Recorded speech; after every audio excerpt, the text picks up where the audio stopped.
Richard Milhouse Nixon entered his first term in 1968 with vice presidential running mate Spiro Agnew as the 37th President of the United States. Winning again in 1972, Richard Nixon took office with new Vice President Gerald Ford. However, the Watergate scandal eventually led to his resignation in 1974, making Gerald Ford president. A loyal member of the Republican Party, Richard Nixon found his way into the presidency through a strong academic career at Whittier College and Duke University, and experiences as a House of Representatives member, U.S. Senator of California, and Vice President of the United States.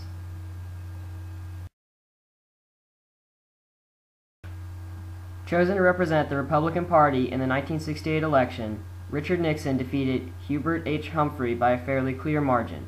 Seen here, his electoral votes are what made the difference. Running again in 1972, Nixon won over George McGovern by a landslide. A much higher popular vote than the previous election helped him receive his second term. These are Nixon's most important cabinet members during his time as President of the United States.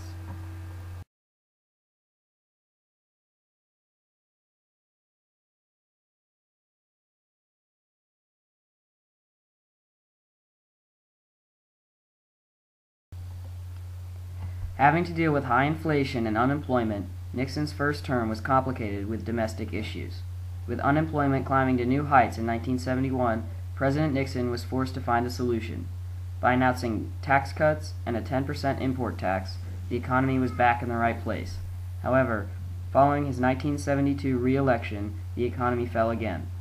Food shortages and rising oil prices were now the problem, not to include the most notable presidential scandal in U.S. history, Watergate. The story behind the Watergate scandal involves 5 men breaking and entering into the Democratic National Committee headquarters. These men were sent through Nixon and were told to bug the offices at the hotel. Once the men were caught, fingers were almost immediately being pointed at President Nixon. By October of 1972, Watergate was seen as part of a massive campaign of spying, all for his re-election. As this political scandal heated up, a new piece of evidence was added to the table: the smoking gun tape. This tape was a conversation between President Nixon and Bob Haldeman that took place inside the Oval Office. The recording involved how the two could block investigations by claiming that national security was involved. Knowledge of the tape eventually led to the Supreme Court and forced Nixon to release it.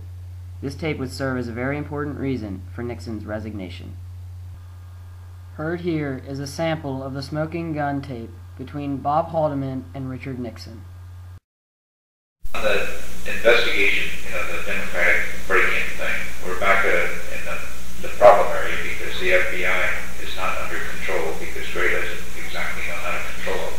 And their investigation is now leading into some productive areas because they've been able to trace the money, not through the money itself, but through the bank sources, and the banker himself, and it goes some directions we don't want it to go. Also, there have been some things like an informant came in off the street to the FBI in Miami with a photographer who has a friend who's a photographer who developed some films for this guy Parker, and the films had pictures of Democratic National Committee letterhead documents and things. So there's things like that that are filtering in.